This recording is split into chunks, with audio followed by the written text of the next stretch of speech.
Well, a very, very happy Monday morning, everyone. Welcome to the John Kentera Show on YouTube, Facebook, and X. Glad you could join me on a Monday morning. We've got a ton to talk about. And before I get into our business and into the Padres, into college basketball, I want to congratulate the U.S. hockey men's team. Well, along with the women, they defeated Canada, but yesterday, just an incredible hockey game. I mean, both squads, as they like to say, both deserved an opportunity to win, but the U.S. won in overtime. Jack Hughes scoring that goal in the first couple of minutes of overtime, 2-1 victory for the U.S. They take the gold medal for the first time since a Miracle on Ice in 1980. Connor Helbeck, the goalie, man, unbelievable. I mean, he was absolutely unbelievable yesterday. Stopped 41 shots and stood on his head, as they like to say, but just a marvelous effort by U.S. hockey. And I watched each and every one of those matches. I love Olympic hockey. I love international hockey. And I enjoy hockey. I love, San Diego Gulls. I love going to the Gulls games. I grew up in San Diego back when the Gulls originally started in 1966, and Dad used to take me down there to see the Gulls take on the Portland Buckaroos or the Seattle Totems or the Vancouver Canucks or the Phoenix Roadrunners. We went many a night to watch the Gulls, but just a great effort by Team USA. Both the men and women defeated Canada in overtime. The Olympics finished up. And I got to tell you, I really enjoyed it. I enjoy the Summer Olympics more than I do the Winter Olympics. But, you would expect a guy that grew up in Southern California to be like that. And I'll look forward to the Olympics in 2028. But there were some outstanding performances, not only by the U.S., but athletes from the other countries, and all the time and effort and energy and perseverance and dealing with adversity. That's what athletics is all about. But congratulations to all of our Olympic athletes, whether you brought home a medal or not. You competed with great pride and dignity at the U.S. Olympic Games. Okay, we've got so much to talk about today regarding our Padres. By the way, the Padres are going to be on the road this afternoon. The game's going to actually be on the MLB Network. They're going to be down taking on Milwaukee down in the Maryvale, Arizona area. Padre left-hander J.P. Sears is going to get a start against young right-hander Easton McGee.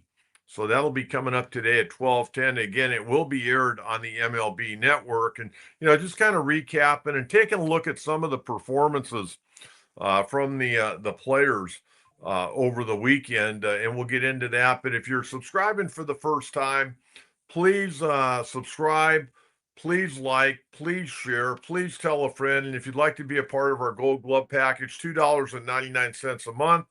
And that helps defray some of the cost. And we appreciate the supers that we get throughout the course of the show, during the week, during the month, during the year. Very much appreciate all the supers from all you great fans out there that enjoy the show 3 days a week, starting at 9 o'clock. Okay, just kind of running through the weekend, and I'll give you the scores. Padres went 1-2 over the weekend. Friday, Cactus League opener. Seattle defeated the Padres in the annual charity game 7-4. Saturday, the Padres blasted Kansas City down at surprise 10-3. And then yesterday, at Peoria Sports Complex, Dodgers took down the Padres 5-1. Padres walked too many batters. They didn't have a lot of their regulars in there yesterday. Fernando had a couple of hits. Fernando looked pretty good at the plate over the weekend. And we're going to talk more about Fernando, but kind of taking a look at the pitching yesterday. Randy Vasquez, I thought, threw the ball very well.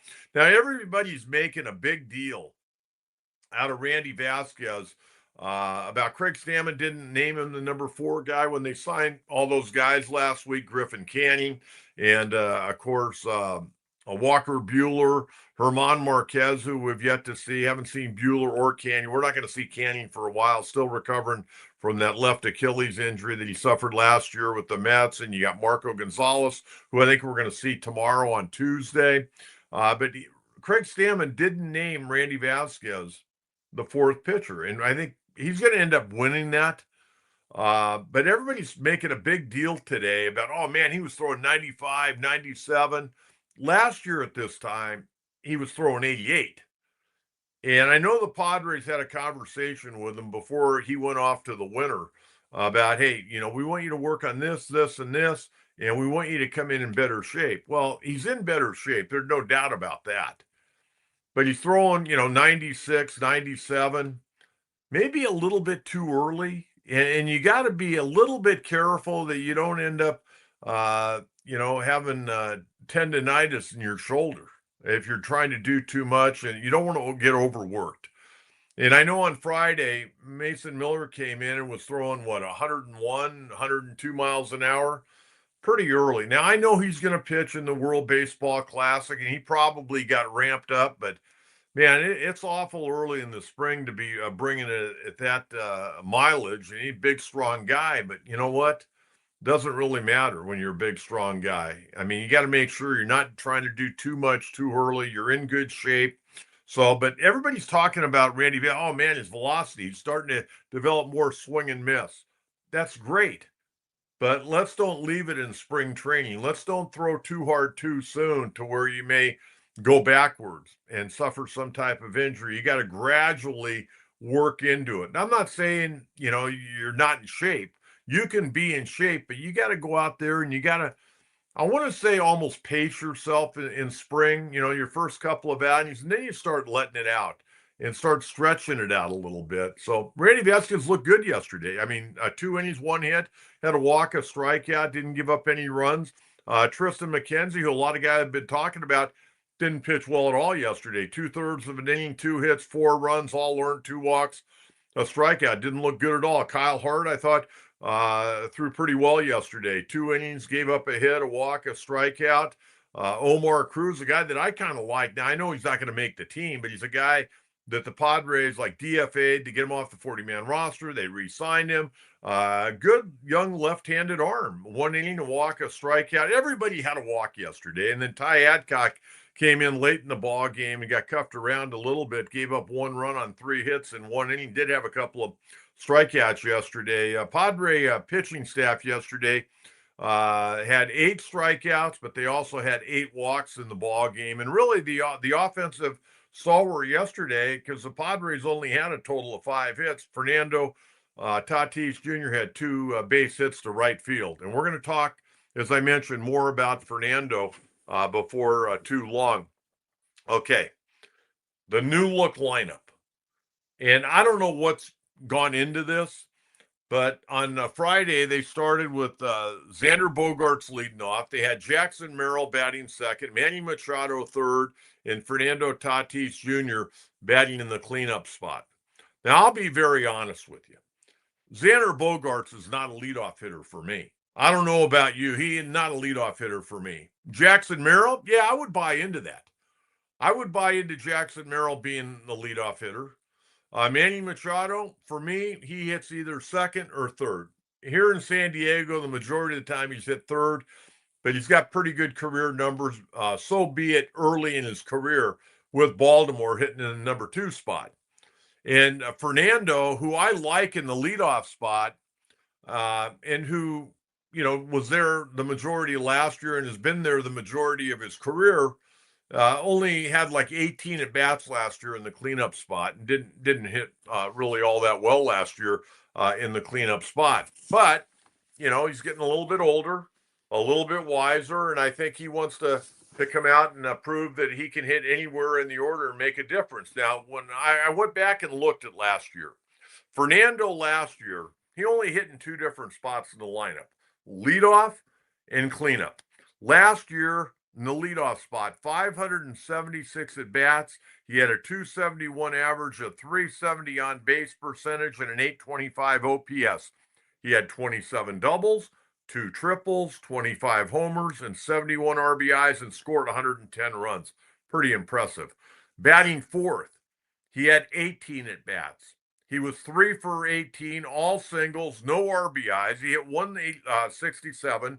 286 on base percentage, and a 452 OPS. Now, granted, it's a small sample size, but I think if you look at Fernando's stats up and down to where he said he never hit, lower than a 5th or 6th in the lineup in his entire career with the Padres. I think you're going to see that his best spot in the lineup so far in his career is leadoff. And, nothing's set in stone. I mean, nothing is set in stone with the lineup. They're just juggling this, juggling that. But I can't see Xander Bogaerts being the leadoff hitter. Can you? And when we get out to our questions before too long, I'd like to get your thoughts on that because not only would I like to see Fernando continue to lead off. In a perfect world, he wouldn't be the leadoff hitter.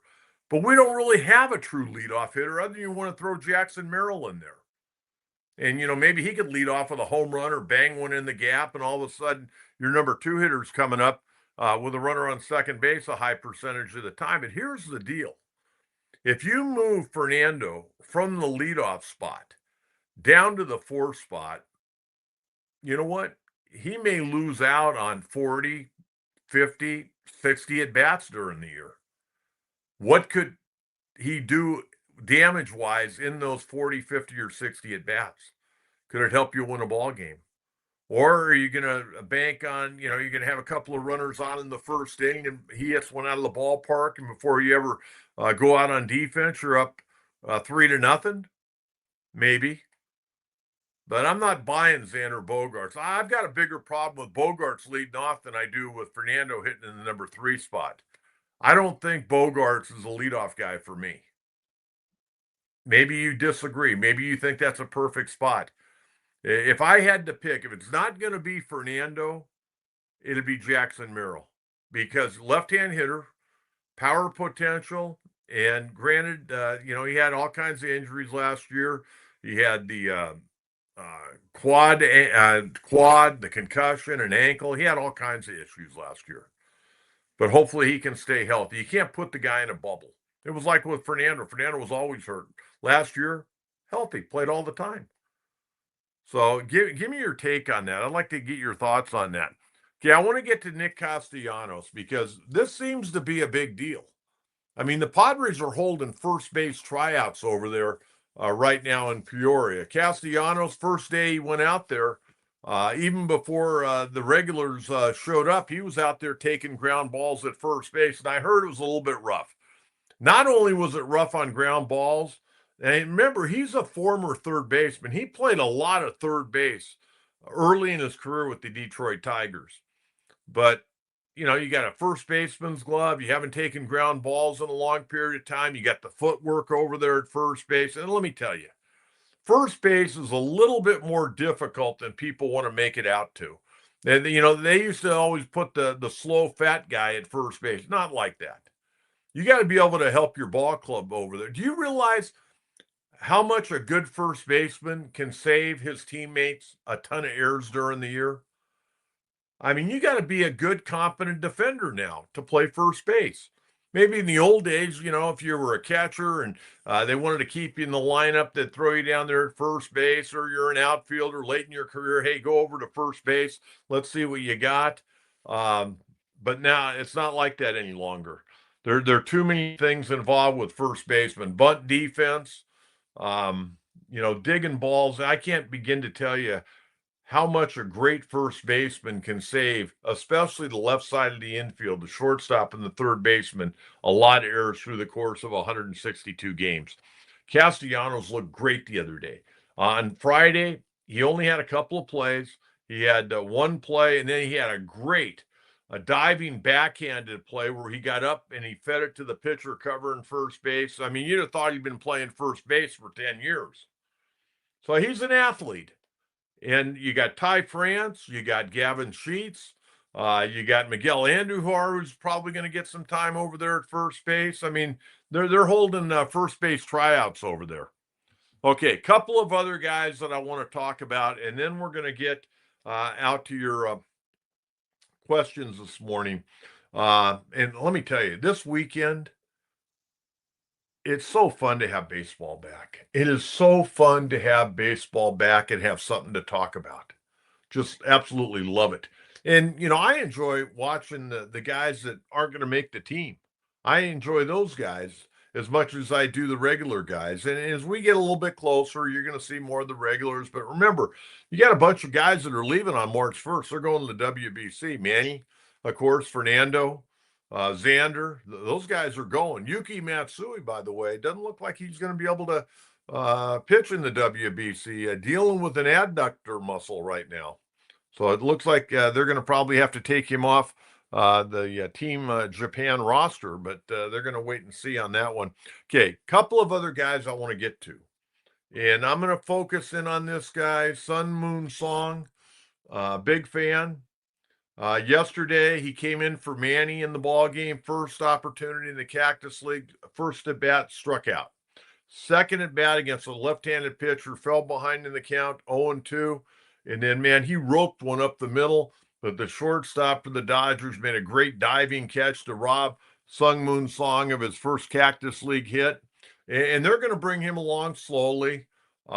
They've even said that he may play shortstop because when you take a look at the Padres right now, when you have a utility guy, and you can't have too many utility guys that can't play shortstop, you got to have one guy, one utility guy that can play short.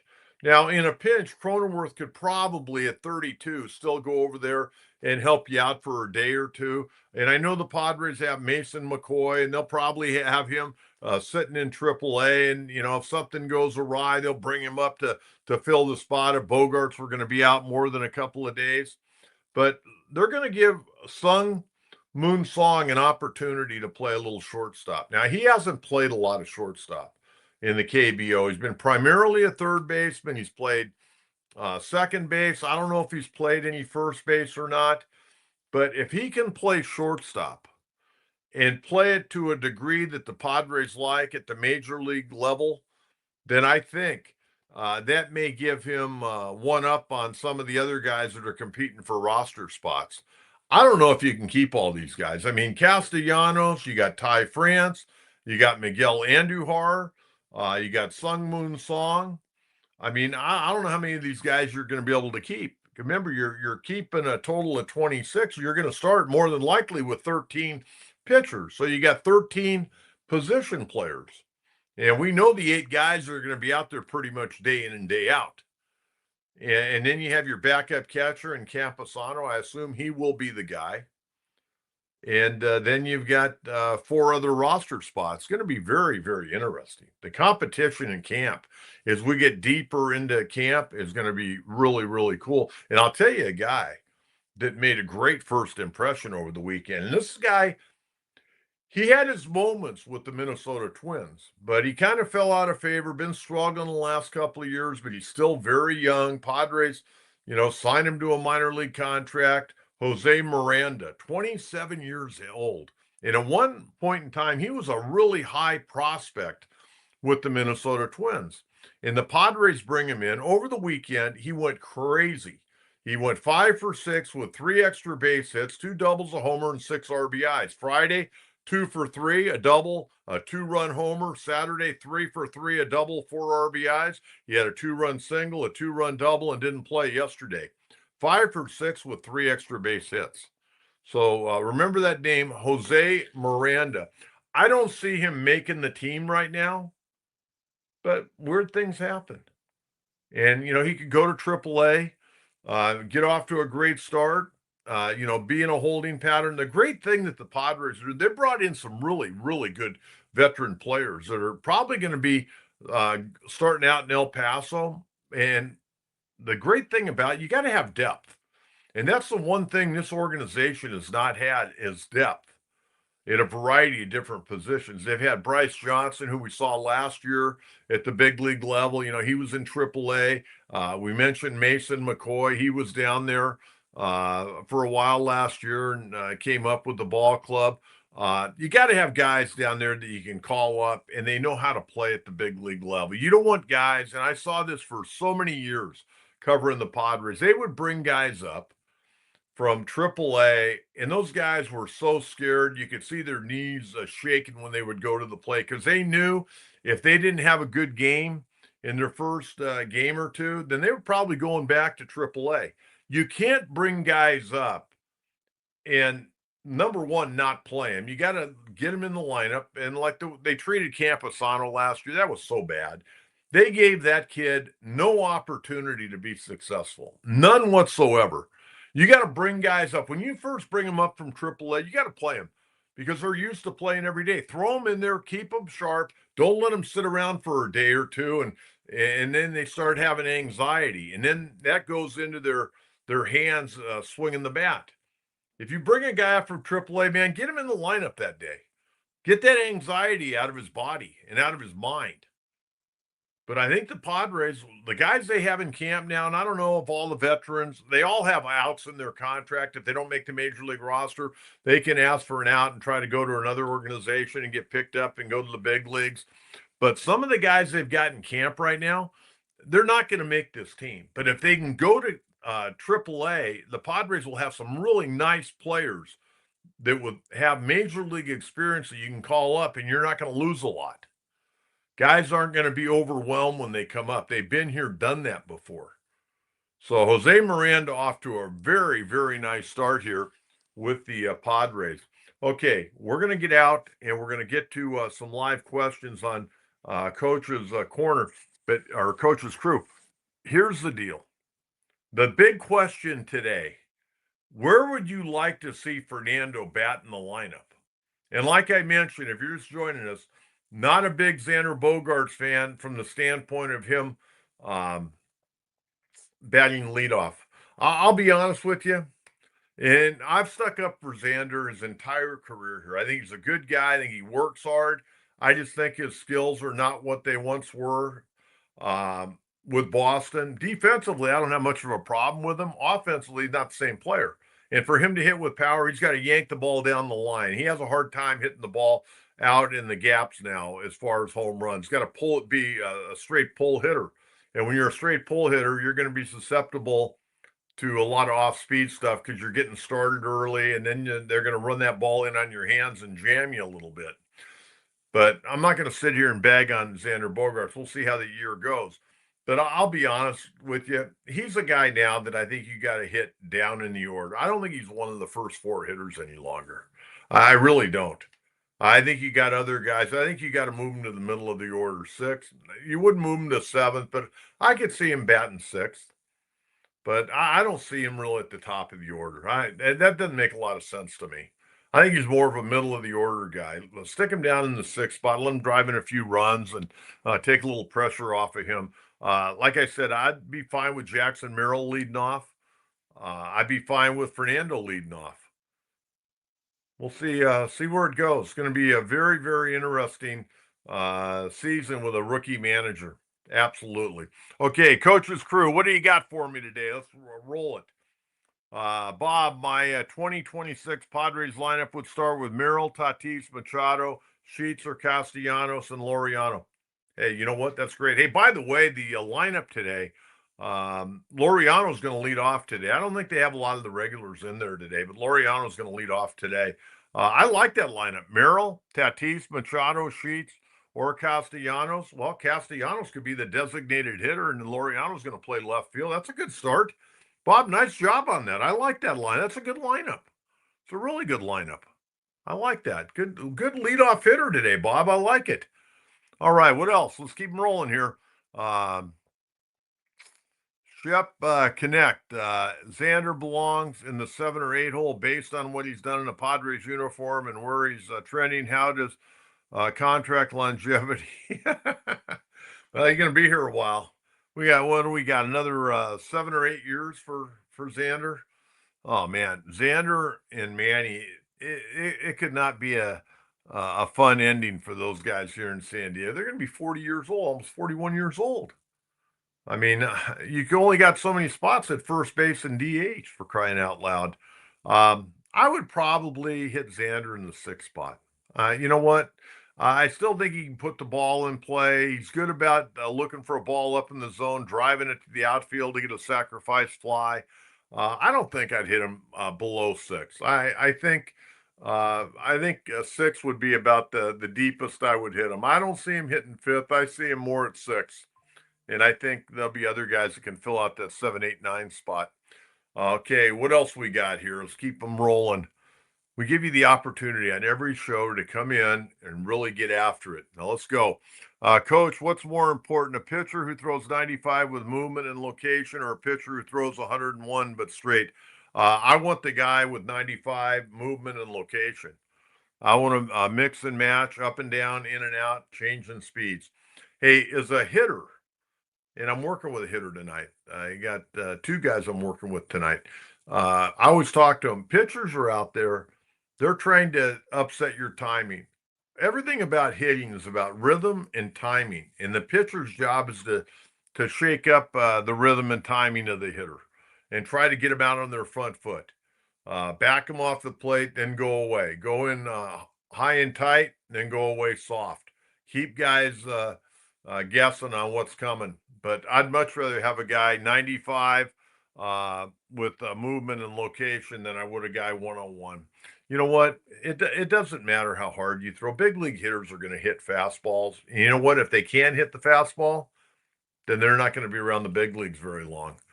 Now, if you're a guy that's only seeing 3 batters a night, yeah, you can get away with just coming in and blowing heat. But if you're going to really be a pitcher, you got to have movement, location, change of speeds, and good off speed stuff. Good off speed stuff. Javier, I like it. Tell you what, here's the deal. I used to always say on the radio, and all the talk show hosts would be upset. They would never say anything personally to me, but they would always be upset because I always praised my listening audience, saying I got the best callers and listeners in the world of sports talk radio, and I believe that on the podcast as well. I mean, the questions you've come out with so far today are off the chart, absolutely fantastic. I love Bob's leadoff talking about who he would bat where. I mean, he was right on. He was right on. A lot of good questions already. Well, we've had 3 questions, and they've all been A-plus questions on a Monday morning. I like it. You guys must have got a lot of rest over the weekend. All right, let's keep them rolling. Rome, I want Fernando to bat wherever he feels more comfortable and can maximize his skills. I think leadoff. You know why? Because I think he's a good table setter. When he is in the right frame of mind, he's a dynamic player. He's an energy player. I think it brings a lot of energy to the rest of the guys. It definitely, at a home game, brings a lot of energy to Petco Park and the Padre fans. In a perfect world, he would probably hit third for me. If we had everything in front and back of him that I would like. See, I would like to see Manny hit second. I'd like to see Manny hit second. And I don't know, maybe Jackson Merrill. Why not Jackson Merrill be the leadoff hitter? I got no problem with that. Jackson, Manny, and Tatis, you got your 3 best hitters. 3 best hitters. And there's a chance that they could all maybe get a 5th at bat. If you're having a good night, all 3 of those guys may get a 5th at bat. But you move Manny to his normal 3 spot and Fernando to 4th, they may not get that 5th at bat. The first guy, whoever that's going to be, whether it's going to be Merrill or Bogarts or Fernando, they may get that extra at bat. But I'm telling you right now, if you move Fernando to the 4th spot in the lineup, you're losing 40 to 50, possibly 60 at bats during the season. And thinking maybe the damage he could bring to the table. But not only the damage, what stress that puts on the pitcher with runners in scoring position. That's something to think about. I remember when Willie Mays was with the Giants, they wanted to get him that 5th at bat. They let him off. And I thought that was pretty interesting. I was a little kid when they did it, and I always kept that in the back of my mind. Willie Mays ended up being a leadoff hitter before he got traded to the Mets. So we'll see where it goes. And Fernando's basically said he doesn't care where he hits. Just let me know what time the game is and make sure I'm penciled in the lineup, and I'll be there ready to play. He's saying a lot of the right things right now. I personally was not satisfied with his year last year. He hit 25 home runs, scored 110 runs. And you know what? I wasn't satisfied. He hit 268. He's better than that. I think he's a 277 career hitter. And I don't expect him to be a 300 career hitter.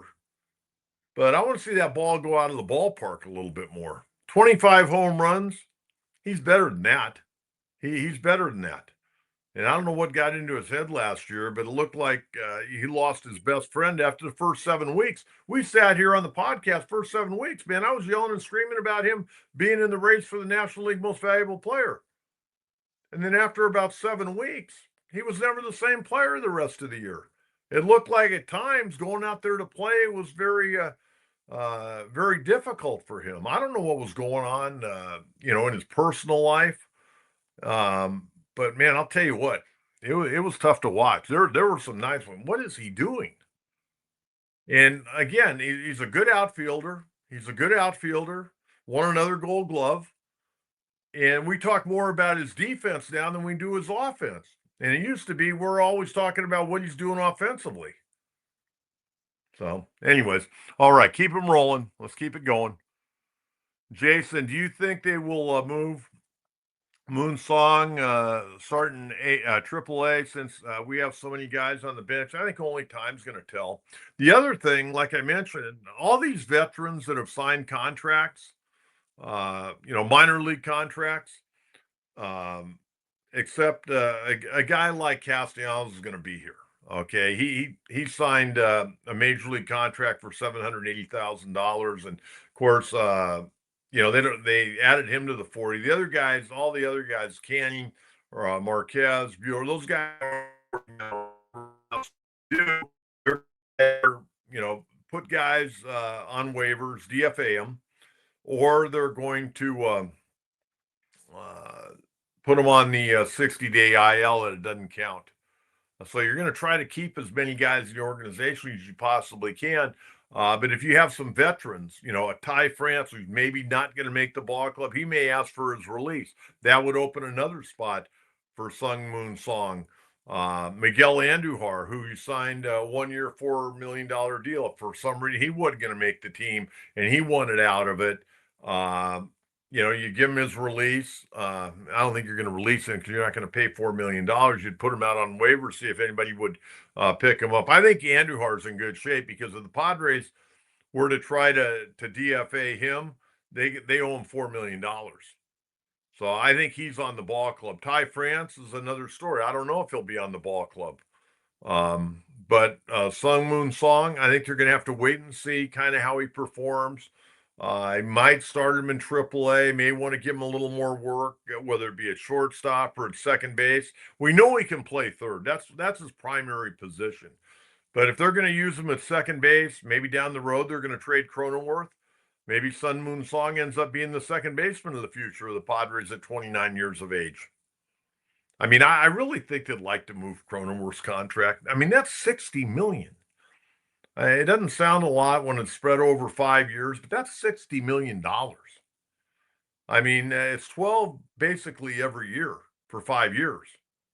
And I think the Padres would like to have that money, maybe to go get a pitcher to some degree. And everybody keeps asking me about Yu Darvish. I don't know about Yu Darvish. I don't know what's going on behind the scenes. I think when they decide, they're going to tell us. But that's not something I'm going to talk about day in and day out because nobody really knows. He's not even with the ball club right now. He's going to be with Team Japan, kind of helping them out a little bit. And then once that's over, he'll go over to Peoria. And then he's going to be back here to watch his son pitch at Cathedral Catholic. And he'll be at a lot of the games at Petco Park. I would imagine he'll be down there all the time. I don't think he's going to travel with the team. He may. But I think he's going to be around the ball club quite a bit. But right now, the Padres are giving him plenty of rope to where, hey, go with Team Japan, and he'll be back after the WBC, and then he's going to come home and watch his son pitch, and he should come home and watch his son pitch. He can't pitch. Come back and watch your boy play. Yeah, I'll tell you what, man, your kids' careers go very, very quickly. And his son is already signed to go play at USD for Brock Undrich. And boy, did you see what USD did last night? Holy Toledo, they beat the hell out of the Aztecs yesterday. Beat the hell out of them. They're off to a good start, 6-1 right now. The Toreros doing some really good things. Brock Undrich has done a great job there with that ball club. Okay, what else we got here? We got some more. Steve Tejas, coach. Footwork is also important at first. Keep Fernando at leadoff. Stolen base threat, absolutely, Steve. 100%. Got to have good footwork. You got to be a good target, and you got to be able to dig balls out of the dirt. And I say Fernando needs to stay at the leadoff spot as well. I totally 100% agree with you. Thank you very much, Steve. Good to hear from you, buddy. All right, Matt, Coach, too many Americans don't seem to take international tournaments like the Olympics for basketball and WBC seriously. It should matter to us, especially if you play for an uncompetitive team. Um, okay, here's my take on the WBC. I thought the first time they played it, it was a kind of a novelty. Then I started to kind of not like it. I kind of didn't like it because I was always worried about our guys getting hurt. But as it's grown and gotten bigger and more of the stars have wanted to play, I've enjoyed it a whole lot more. I still hold my breath, and I'll hold my breath for Fernando and Machado and all the guys that are going to be involved. Bogarts with the Netherlands, I'm going to be holding my breath that nobody gets hurt. Everybody's in the same lot there. You know, the Dodgers. Otani's not going to pitch for Team Japan this year, but he's going to play. I worry about guys getting hit on the hands, by a fastball inside. But it's really cool to see the countries come together. The Olympics are great. I still wish, to be honest with you, I still wish it was amateurs because that's what the Olympics were all about. But I do enjoy, and the hockey was off the chart. In fact, I don't know how many of you watch the ladies play. If you didn't know, like, if you just turned on the hockey game, the women's hockey game against Canada, and you didn't hear the girls' names until they took a picture of them, straight on, you're just watching them skate up and down, you wouldn't have even known that they were women playing hockey. The skill level between Team USA and Team Canada for the women was off the chart. I mean, completely off the chart. And then the men just take it to a different level. So I enjoy that. I've been thinking, and I know I won't get tickets for the Olympics. I know I won't. And I haven't even signed up. And by that time, I'm going to be almost 70 years old. Not that I can't move around and that, but going up to LA and trying to get around LA would be probably fairly difficult. But there are a couple of things that I would like to see. I mean, I think going to Olympic basketball would be really cool. Definitely track and field. Even though I never competed in track and field, I have an incredible love for track and field athletes, whether it be the sprinters, the high jumpers, the long jumpers, the shot putters, discus throwers. I love track and field. I think those athletes are incredible. Got nothing but love for track and field.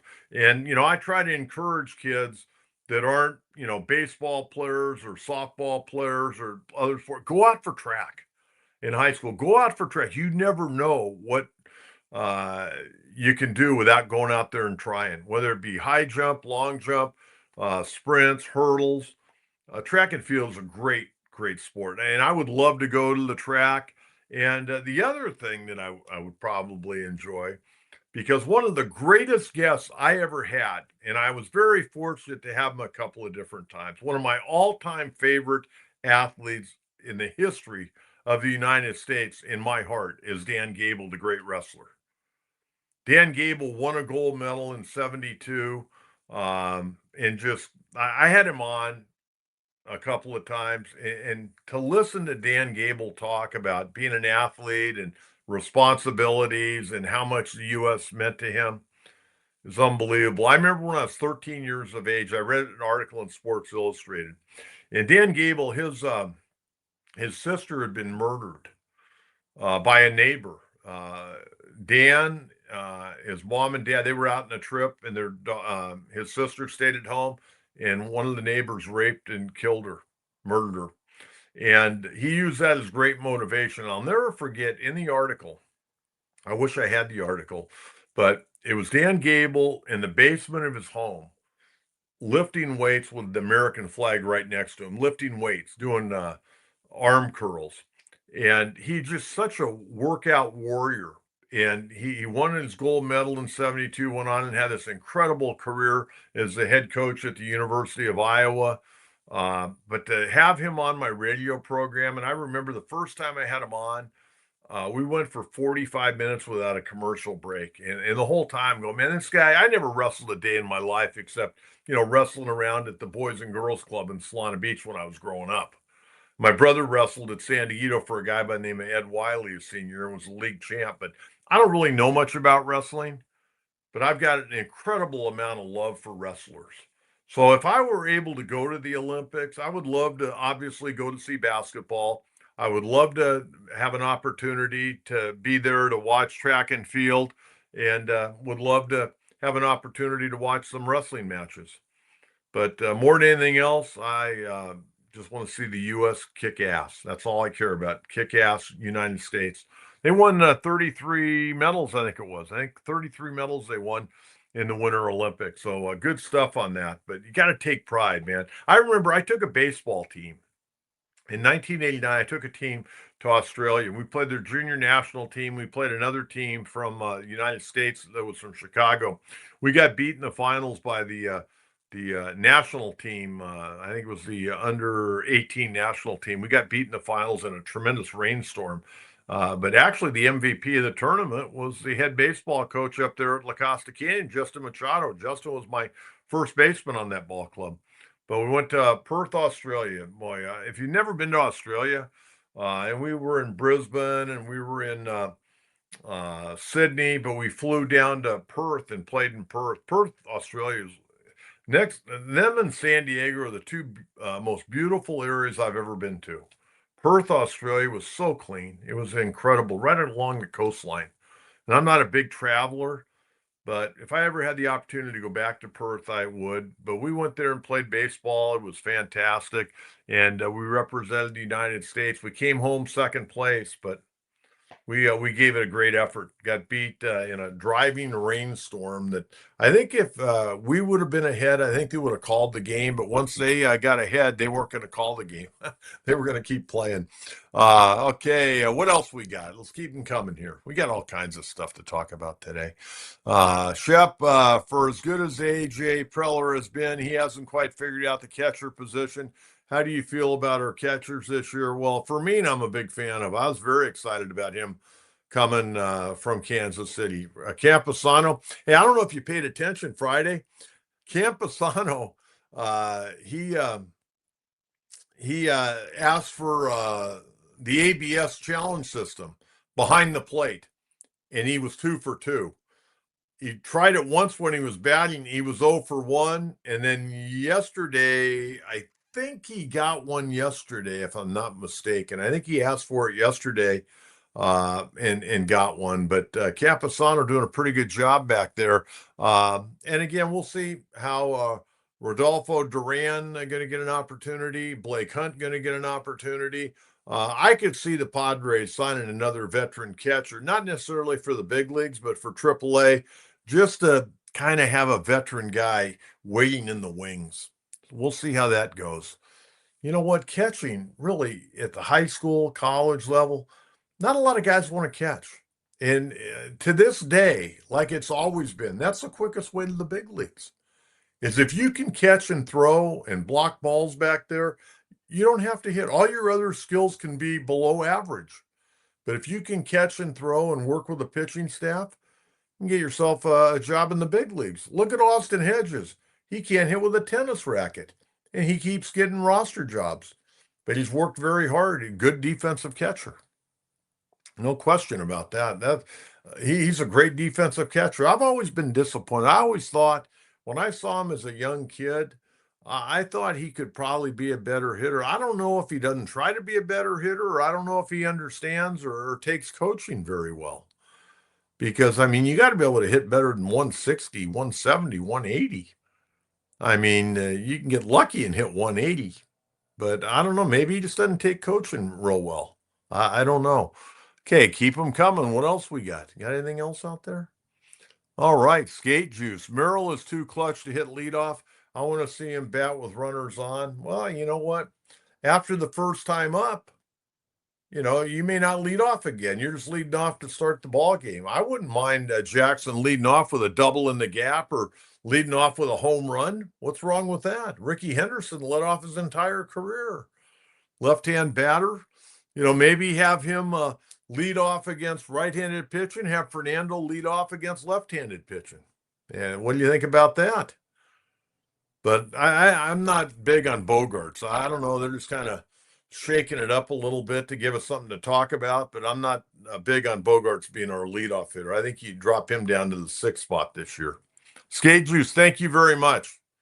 Great participation today, man. Great participation. Okay, I wanted to share this with you because last night I was watching the Laker game, and I'm not even going to get into that. Man, they stunk last night. But hey, how about the Pat Riley statue? I was fired up about that. Pat Riley, when Pat Riley was coaching the Lakers and Magic was doing his thing, that was the only time I would let my daughter stay up late, was on those Sunday night Laker games with Chick Hearn. And the girls got to stay up late until the Lakers either won or lost, and they go to bed on a Sunday night. So I sent my kids to school probably on Mondays during basketball season after a Laker home game. They were probably a little tired going to school, but they love Magic. They love the Lakers. They love the Lakers to this day, and as I do. So I watched that game, and then I was writing up notes for the show, and I'd been at a beach volleyball tournament down in Coronado all day yesterday for my 12-year-old granddaughter, and they played great. It was a lot of fun, making great progress. She's playing against 14-year-olds, but that's how you get better, is by playing better people. But I got home, and after the game was over, I was all irritated about the Lakers. I kind of flipped around. I watched a little more on the hockey and, Jack Hughes' interview and everybody, wrapping themselves in an American flag and all that. That was great. And then I turned on the MLB Network, and they were going through like the top 100, top 10, and I thought I'd share those with you today. And then I'm going to share with you about the Padres and where they rank in this. Okay. Number 10 player right now, according to MLB Network's top 10, Vladimir Guerrero of the Toronto Blue Jays. He comes in at number 10. Corbin Carroll of the Arizona Diamondbacks, and I take that one with a grain of salt. I don't think he's quite number 9. Okay. But he's going to start the year on the IL with that broken hamate bone. Good player, don't get me wrong, but not one of the top 10 players in baseball. Okay. That's a stretch. The next two guys probably should be higher.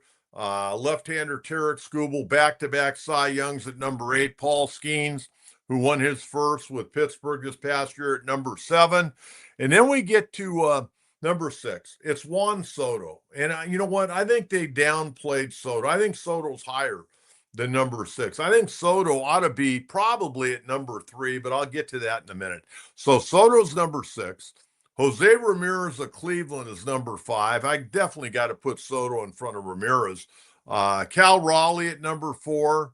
Not buying that. I don't know. A guy that hits in the 240s. I know he hit all those home runs, but can he do it again? Bobby Witt Jr. of Kansas City at number 3. Aaron Judge, number 2. And Ohtani, number 1. Ohtani and Judge, I have no problem. They're 1 and 2. And Ohtani's there for a variety of reasons, namely because he can pitch as well as hit. So Ohtani's number 1, Judge is number 2. Bobby Witt is really good. I would probably have Bobby Witt at number 4, and I would have Soto at number 3. I mean, Soto last year had, I think, the lowest on-base percentage of his career, and he still led the National League. You know what it was? 4 ticks under 400. His on-base percentage last year was .396. He drove in over 100 runs. Yeah, his average was down a little bit, but he had over 40 home runs last year. So I would have Soto. And remember, I'm not a fan of Soto, but you got to give a man his due for what he does. And Soto right now is on fire. He's a great offensive player. And so I would put him at probably number 3, and I'd move Witt down to number 4. And then I don't know where you want to put Cal Raleigh, off of last year, maybe, 5 or 6. But those are the top 10. Now, the Padres had 4 players in the top 100. Fernando ranked number 15th. And you go, well, that's a little bit low. Well, it may be, but maybe not. He hit .268 with 25 homers. There are a lot of guys that did that last year. They don't play the defense that Fernando plays. But let's face it, you're on this because of what you do offensively more times than not. But Fernando ranked 15th going into this year, according to MLB Network's top 100. He was 22nd last year, so he actually moved up. Now, Manny, on the other hand, moved down. He was 29 a year ago. He's gone down to 34. Jackson Merrill, because of injuries, went from number 24 in 2025. Last year, he was ranked as the 24th best baseball player in the world. This year he's at number 59. Well, I got news for you. He stays healthy. He'll be moving up again next year. And then Mason Miller, who I think pretty much everybody would say he's the number one closer. And we talked about it last week on that list by Buster Olney. He was rated the number one closer in baseball by Buster Olney from ESPN last week. Mason Miller a year ago was 78.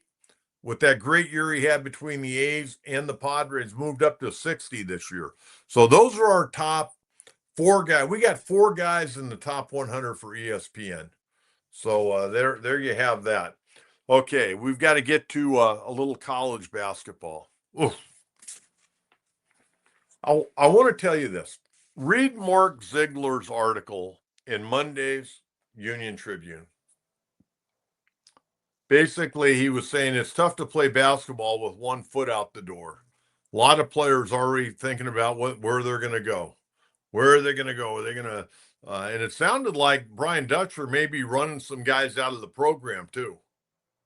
Magoon Guath, didn't play much the other day. In fact, he played 4 minutes and 54 seconds. He played a little bit in the first half, played very little in the second half.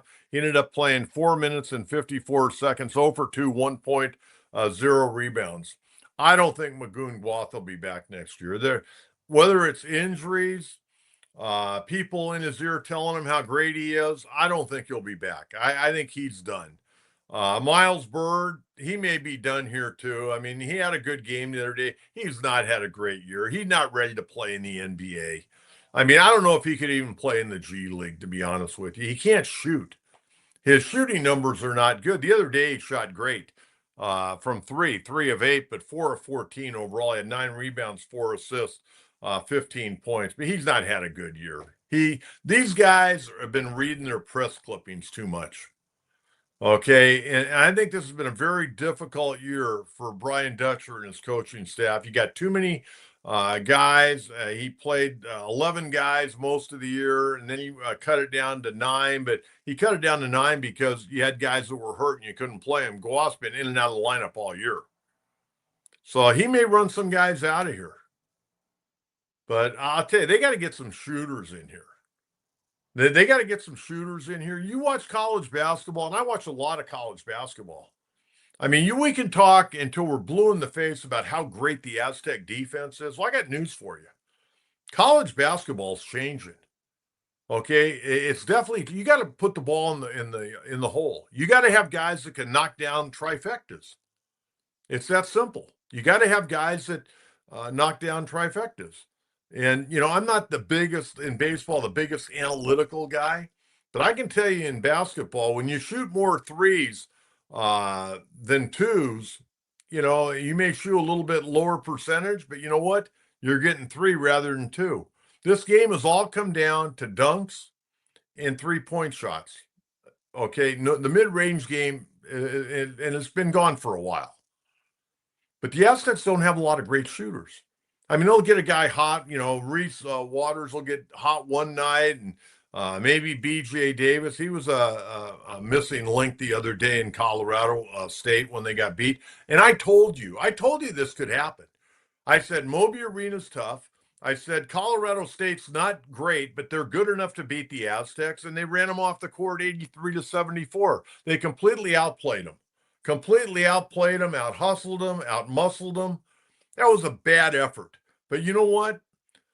I'm sure they were all down and upset. I don't know if they're good enough to pick themselves up and come out with a great game on Wednesday night against Utah State. But later that night, when it looked like the Aztecs, there's no way they're going to be able to stay in the race. They're going to fall behind Utah State. What happened? Utah State got beat by Nevada the other night. So now you've got Utah State's a game up on both San Diego State and New Mexico. New Mexico got their 21st win of the year the other night. Eric Holm, the former UC San Diego coach, doing a great job with the Lobos. Now, San Diego State plays Wednesday night, 8 o'clock, late game, Wednesday night, 8 o'clock at Viejas against Utah State. Then they go to New Mexico, and that's going to be another one of those early morning games, 11 a.m. at the Pit. And then they finish up at Boise State on March 3rd, and March 6th, they'll be home to close out the regular season against UNLV. I don't think right now, okay, and they've got three quad one games coming up. They've got Utah State, they got New Mexico, and they got Boise State. That'll be all quad one victories. If they win all three, and if they run the table here and win the Final Four, they may have gotten themselves off the bubble. But if they drop another one, and God forbid lose that last game at home to UNLV that has been up and down all year, probably going to have to win the Mountain West Conference tournament. I mean, if you want to be secure, you're going to need to win the Mountain West Conference tournament, even if you sweep these final four games. Their resume, is up and down and all around this year. So there's the Aztec talk for you. Aztecs right now 18-8, 12-4, and again tied with New Mexico for second place. Eric Olin doing a great job over there. Okay, Saturday night I was all geared up for my Tritons. I got two basketball games this week, my final two this year. I love doing Triton basketball. Been great. Jeff Turiel, their sports information director, Andy Fee, their athletic director, Coach Allard, the entire staff. I appreciate them allowing me to be a part of their basketball program. UC San Diego, Clint Allard's first year. They're 19-9 right now. They're 9-7 in conference play, and they got 10 new players this year. Saturday night, they go up and play the perennial power of the Big West, UC Irvine. Irvine beat the Tritons by 2 early in the year here at Lion Tree Arena. Well, the Tritons returned the favor to the Anteaters on Saturday night, beat them 71-69. Jurian Dixon, the young man out of St. Augustine High School who played for Mike Hopp, to hit a three-pointer at the buzzer to cut it to 2. But a great effort by the Tritons. Hudson Mays, an incredible freshman. I can't say enough of good things about Hudson Mays. 17 points, 8 rebounds, 4 assists. He's as good a rebounding guard as there is on the West Coast.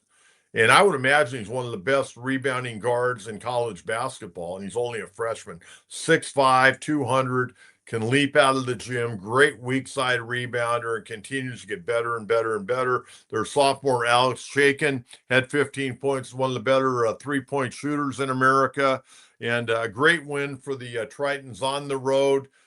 Thursday night, they got Cal State Bakersfield. Saturday night at Lion Tree Arena, it'll be senior night. They take on Cal Poly. And you want to see a fun game? Come out to the game on Saturday night against Cal Poly. Cal Poly gets it up and down the floor. They actually went over to Hawaii last weekend and knocked off the Hawaii Rainbow Warriors, who were in first place at that point in time. And right now, you take a look at the conference, you got Hawaii, CSUN, UC Irvine, all 11-5. UC Davis 10-7. UC Santa Barbara 10-7. Cal State Fullerton 10-7. UC San Diego 9-7. So they've got 4 conference games left, and then Cal Poly's at 8-8. Those 8 teams right there will more than likely be the 8 teams that qualify for the Big West Championships over at Lee's Family Forum in Henderson, Nevada. But you know what? The Toreros, the Tritons, they roll off 4 more victories. They could finish 13-7. They're going to be right in the mix. They want to get in the top 4, because if you finish out of the top 4, that means you've got to play 4 games in 4 days, and not many teams in the country can do that. And then finally for you, the USD Toreros 11-18, 5-11. We know they've already fired Steve Lavin.